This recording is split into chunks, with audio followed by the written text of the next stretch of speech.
ICE is acting in a lawless and illegal way, and now they've killed an innocent civilian without cause, in my opinion.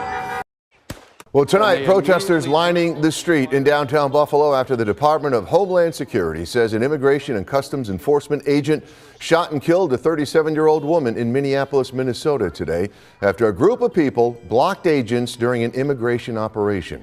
Homeland Security Secretary Kristi Noem said that the shooting happened as a violent rioter allegedly attempted to run over an immigration officer. Let me remind you why we're all here in this city today and why we've been here. In communities across this country and here in Minneapolis, we're just enforcing the laws that we have in this country. It's a terrible tragedy, and it is totally heartbreaking, and it should have never happened. And this is the result of Donald Trump and his administration militarizing cities across America, including our own, by the way, an out-of-control administration that is hurting the people of America. Senator Kennedy there. Tonight, we're also hearing from local representative Republican Congressman Nick Langworthy. He says, quote, ICE officers acted in self-defense after an individual used the vehicle as a weapon against law enforcement. Constant demonization by sanctuary politicians and leftist activists fuels hostility and puts officers and the communities they protect at risk. Words matter, and reckless rhetoric has real consequences. This entire episode must be thoroughly examined to ensure the facts are clear and accountability is upheld. Our ICE agents and federal officers put their lives on the line every day to enforce the law and protect our communities. Tragically, a life was lost after an officer was threatened while carrying out their duty. Violence against law enforcement will not be tolerated, end quote. Most everybody is saying that it's creepy. Other people are saying that it's happening all the time. What's one more? Western New York lawmakers say they're hearing from concerned constituents after a Wegmans store in New York City posted signs alerting customers that biometric data may be used. I was certainly surprised. I think without that law in New York City that requires signage to be posted, we wouldn't have known about it. Biometric data is more than just surveillance cameras. According to the U.S. Department of Homeland Security, biometric data is information about your physical features like your face or your fingerprints. It could be used to identify you. We agree to it. Every time we open up something on the internet, we have a right to say yes or no. But the technology is already used in some everyday situations, including at airports and at the Canadian border. And commercially, retailers like Walmart say they also use biometric information. Wegmans is a great store, and it's a great part of Western New York. And but I think that it's just for people's own feeling of security. Right now, there is no state or local law requiring stores in Western New York to notify shoppers when biometric technology is in use. But Erie County legislator Lindsay Larigo says she's working to change that. So I'm currently working on a local law that would require if a business or an entity is using, biometric scanning and collecting that data, that they would at least need to post signage to make customers aware, just like they're doing in New York City. In response to these concerns, a spokesperson for Wegmans told Two on Your Side, in part, quote, "This technology is solely used for keeping our stores secure and safe. The system collects facial recognition data and only uses it to identify individuals who have been previously flagged for misconduct. We do not collect other biometric data such as retinal scans or voice prints." The Trump administration says the updated childhood vaccine schedule is meant to restore trust in public health, but many doctors are speaking out against the changes. My recommendation and the American Academy of Pediatrics recommendation is to actually not change anything. The previous vaccine set schedule is the one that is evidence-based. The CDC no longer recommends vaccines for children that protect against the flu, rotavirus, hepatitis A and B, some forms of meningitis, and RSV. Instead, those vaccines are only recommended for certain high-risk groups or with shared clinical decision-making. Dr. Stephen Turkovich with Golisano Children's Hospital, formerly Oshai, addressed the difference the RSV vaccine has made. 2-3 years ago, if you came to Children's Hospital, we would be overwhelmed with patients, both in the emergency room and on the floors. And I have to say, right now, we have open beds on the floors. It's remarkable. It's great to see babies home and healthy and safe. And he couldn't cry. He was just squeaking and miserable and so sad and sleepy. Lauren and Grayo's twins are now 3, but when they were just 2 months old, the RSV vaccine was very new, and they didn't qualify for the vaccine, despite Lauren pushing for them to get it. Her son ended up in the PICU on a ventilator. Yeah, that was difficult, and he would receive all of his feeds through the tube in his nose. He was diagnosed with RSV, COVID, and pneumonia. When we got discharged, we couldn't even go home because his twin sister had RSV too. So if she had RSV, we didn't want to give her COVID and pneumonia, so we had to stay separate for another week. The twins recovered and are now thriving 3-year-olds. I'm all for vaccines. I mean, I have 3 kids with autism. I don't believe vaccines cause autism in any capacity at all. So, but vaccines are very important. I'd rather have autistic kids than dead kids any day. So if even that was something, that wouldn't matter to me. But I'm definitely for RSV vaccine, for sure. It definitely saves lives. It all started in Minnesota with allegations and even prosecutions of fraud cases involving billions of dollars with child care providers in that state, gathering national attention and now federal government scrutiny as $10 billion in funding for such programs has been put on hold for 5 states with Democratic governors, including New York. I think it's all retaliation. I don't have any evidence of fraud in our child care providers in New York. New York has an awful lot of federal money flowing into it. There needs to be safeguards in place. The money for these programs involves child care and development, temporary assistance for needy families, and various social services block grants, with about $3 billion of such funding specifically earmarked for New York. Governor Hochul said yesterday that in coordination with the other affected states, they will again sue the Trump administration, as has happened numerous times before, to seek restoration of the money with another political jab. I think they've given us till January 20th to comply with providing all kinds of information. And I just want to get it out there because, you know, the Trump administration is notorious for making up a narrative which is false. And this is one of those narratives that's false. Republican Representative Claudia Tenney stated this is a temporary freeze, not a cut, and that by addressing fraud, it makes sure tax money goes to legitimate programs for families and taxpayers. But again, differing perspectives. This funding freeze is leaving our most vulnerable families and child care providers in a devastating limbo. We want to see the governor's office cooperate with the federal stakeholders to make sure that they're providing them any information that demonstrates that they don't have evidence that fraudulent activity like we saw in the state of Minnesota is happening in the state of New York. Governor Hochul says new prison reform legislation strengthens safety, security, and accountability within New York's system of 44 prisons, which Kimberly Watson, whose husband is incarcerated at Wendy Correctional, says are in serious need of reform.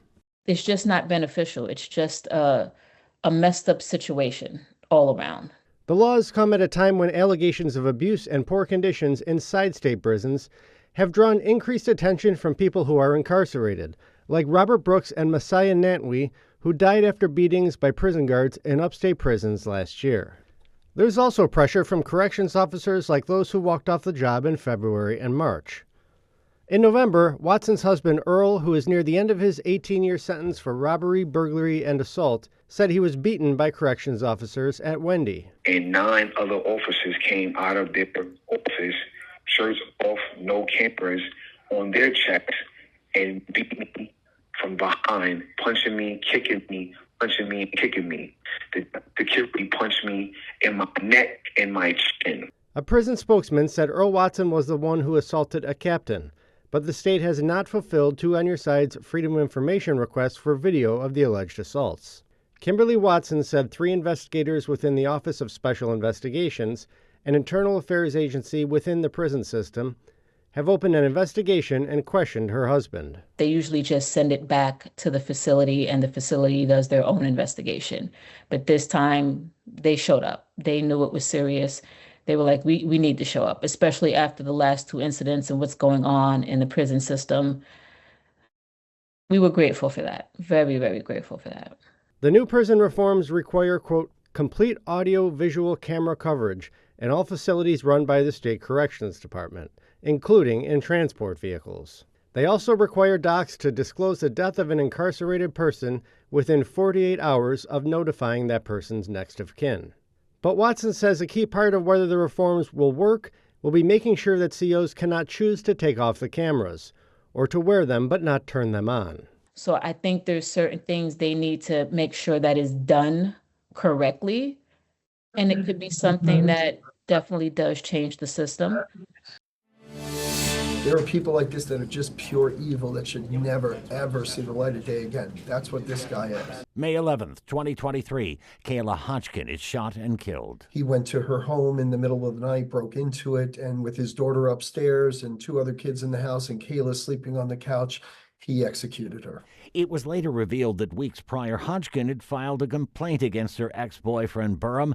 That factor would lead to the rare charge of murder in the first degree. If you're killing a witness to a crime, and in this situation, Kayla Hodgkin had asserted a forcible rape charge against Mr. Burham that had allegedly occurred in March of 2023. Following the murder, Burham fled to Pennsylvania, where he kidnapped a couple at gunpoint and drove them to South Carolina, where they were found safe, and Burham was captured after eluding police for 13 days. She's in custody, confirmed. Extradited to Pennsylvania to face charges, Burham then escaped from the Warren County Jail, leading to another massive manhunt lasting 9 more days. Having already pled guilty to charges in Pennsylvania, for which he was sentenced to 25 to 50 years, Schmidt explains how the plea to the charges in New York for the murder of Kayla Hodgkin came about. Judge Foley, who was overseeing the case, at some point during our final pretrial conference said to the defense, well, if he pleads to murder in the first degree, he would give him 25 to life concurrent with the time that he was going to receive in Pennsylvania. And Mr. Burham conferred with his counsel and determined that he thought that was in his best interest to do that. And while it leaves open the possibility Burham could someday be paroled, we don't expect him to ever see the light of day. We believe that on a murder one conviction, it's such a rarity in New York State that the parole board is not going to release this individual, that he will die in state prison one way or the other, whether it's in the Commonwealth next door or here. According to Brant police, Beatrice Beepin died after being stabbed inside her Kane Road home. The case went unsolved until about a year ago when, while being interviewed about other homicides, Fox, who's now 62, allegedly admitted to being the one who stabbed Beepin, who was his grandmother. While there is no statute of limitations when it comes to murder, that's correct. Former Erie County District Attorney John Flynn explains why prosecutors couldn't bring a case against Fox now for a homicide allegedly perpetrated when he was 13 years old. The juvenile laws that were in effect at the time. If you were under the age of 16 back in 1976, you could not be tried as an adult. Which means they couldn't charge him now either, as confirmed by current DA Michael Cain, who in a statement to 2 on Your Side said the Erie County DA's office advised law enforcement that Richard Fox could not be prosecuted by this office for the alleged murder of his grandmother due to his age at the time of the crime. Now that changed 2 years later, based upon a couple of murders on the subway in New York City. Governor Hugh Carey back then in 1978 called the legislature back into a special session, and they changed that law. Meaning that if Fox had killed his grandmother 2 years later when he was 15, he could have been charged.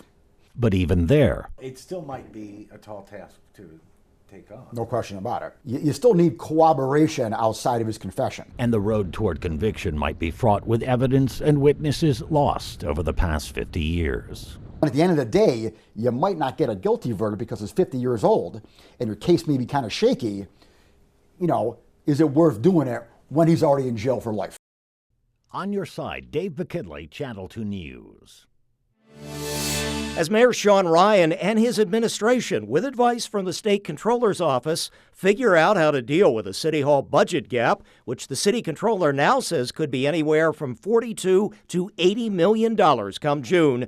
The new mayor, who has his state Senate Albany experience, has told us, we can't raise taxes fast enough to compensate for all the years of problems before us. So we need to have a soft landing, and that soft landing hopefully is through our partners in New York State. And yesterday, Governor Hochul asked about prospects of a partial Buffalo bailout, maybe a consideration with cost control conditions attached. We asked the cities to do their own self-reflection with our help before they come for asking for that assistance. But the answer is not no. The answer is we need to look at this. Today, some other state lawmaker reaction to the idea of any assistance for the city, with the understanding that previously the state has assisted with previous loans the Yonkers School District with $26 million, 2015, Rochester City Schools with $35 million in 2020, and recently the city of Dunkirk with $32 million over the past 2 years. So now, even if the state is to provide help to any municipality, it still comes out of taxpayers' pockets. And we have to make sure that everybody is providing their services and safeguarding taxpayer money to the extent that they can. On the other hand, Republican Senate Minority Leader Robert Ort says with the city of Buffalo's debt and mismanagement, taxpayers, quote, have no business shouldering this problem. Finally, a local legislature leader confident of getting it through, even despite looming deficits for the state budget with federal Medicaid and health care budget cuts. The answer saying yes is the answer that helps my city, and I have to do what I can to help my city. So, at the end of the day, they need cash. Races for the 61st Senate District seat are expected to be a humdinger in 2026, and the candidates are lining up with their humongous campaign promises. We need affordable housing. We need to push back on what's happening in Washington. I think that crime is a big issue. I think the electrification issue. We're looking at healthcare problems. I mean, what the federal government did to Medicaid is horrendous. But why are there 3 races for the same seat this year? Why are some candidates planning on running in some of them, but not others? Let me try to clear some of this up. Let's pretend that Sean Ryan did not run and win the race for Buffalo mayor. He would have had to run for his Senate seat again this November because his term was up. So taking a look at our political calendar, there's a race set for November 3rd. Well, in order to have a general election race, you need to have a primary, and that's set for June 23rd. So there was always going to be a primary and general election race for the 61st Senate seat this year. However, Sean Ryan did run for mayor and won, and thus had to vacate his Senate seat. That triggered a special election. By law, Governor Hochul had 10 days from Ryan's resignation to set a date for a special election. Ryan resigned on December 30th, and on January 2nd, Governor Hochul announced a special election for Ryan's Senate seat. So now there will be 3 races this year for the same seat. One to fill the vacancy, a June primary to select candidates for the general election, and then the actual November election itself. So who's running in these races? This is where it can all get a little confusing. Earlier this week, the Erie County Republicans selected Dan Gagliardo as their candidate. But as for the Democrats, it's a little more complicated. Well, not really. Kinda. Sort of. Remember back in October when Assemblyman John Rivera announced he was running for the 61st District? He said then that he's running in the primary. So why isn't he running in the special election? Yeah, I mean, I would say that cake was baked, quite a while ago. Implying that Democratic Party politics made it impossible for him to be selected as the special election candidate. And it's hard to imagine that, a real thorough search was done. And, the conclusion of whatever's efforts was that the chairman of the party is going to just nominate himself. Chairman Zellner, however, maintains that the process was transparent. We met last month to discuss this process and to put forth a process where I've recused myself from day one from anything to do with it. We had the chair of the legislature run the meeting tonight, and here we are. By the time we got in, they were all gone. It kind of ruined basically the fun of the game because that's what you were most excited about, was getting something commemorative like that. At the last game of the regular season, the Bills gave out special coins to celebrate the end of an era. But Evan DePasquale says he didn't get one. Seeing people selling them on eBay for like $300 a coin, it was like a big kind of slap to the face. Like, you got maybe like at least one more of these and you're gonna be like, well, I don't need this one, I'm gonna sell it and make money. And he's not alone. Hundreds of other fans posting on social media about the issue. Another fan who was hoping to secure a coin says he didn't get one either. they had just said, yeah, we don't know what happened with those. We printed 80,000. And that's pretty much where it was left at. Just, it was disappointing. Eisner says he tried to speak with staff at the customer service desk. My daughter actually let me know when we were leaving the customer service desk about how many she had saw on eBay, and they were selling, I believe, for $200 to $300. And this is prior to the game even starting. So I thought that was, it was interesting. The Department of Health and Human Services, also known as HHS, says there are concerns about widespread fraud and the misuse of funds in state programs. As a result, HHS is freezing child care and family assistance grants in 5 states, including New York, and it is a big chunk of money. To abruptly freeze $10 billion in Administration for Children and Families, or ACF funding, to 5 Democratic-led states based on unsubstantiated allegations of fraud. Last night, we filed a lawsuit to challenge this unprecedented and illegal action, which will deprive families across the country of resources they need to survive. HHS is requiring the states to justify their expenses and provide receipts before funds are released. The money will remain frozen until the agency believes the states are complying with federal requirements. 3 major programs are affected, including the Temporary Assistance for Needy Families, which provides cash assistance for gas, groceries, and rent. In New York, these funds also support emergency homeless and domestic violence shelters. Freezing these funds will put thousands of unhoused New Yorkers and domestic violence survivors at risk. The other programs are the Child Care and Development Fund and the Social Services Block Grant. If these funds continue to be frozen, hundreds of thousands of families throughout our state and the country will feel the effects. Families will lose access to reliable childcare, forcing parents and caregivers into an impossible choice of either missing work or leaving children in a potentially unsafe environment. It's funding for critical programs to help parents find employment and get job training so they can gain independence that only employment can offer. It's funding that helps families on the brink of homelessness. A legal victory for immigrant detainees in Western New York. The New York Civil Liberties Union announcing a settlement that ends a controversial ICE policy at the federal detention facility in Batavia. ICE at Batavia changed their policy to permit ICE officers there to open legal mail, and that policy very plainly violated the First Amendment. A lawsuit was filed after ICE began opening mail sent from attorneys to their detained clients, communications protected by law. ICE argued that documents tainted with drugs were entering the facility through legal mail, endangering the health and safety of staff and detainees.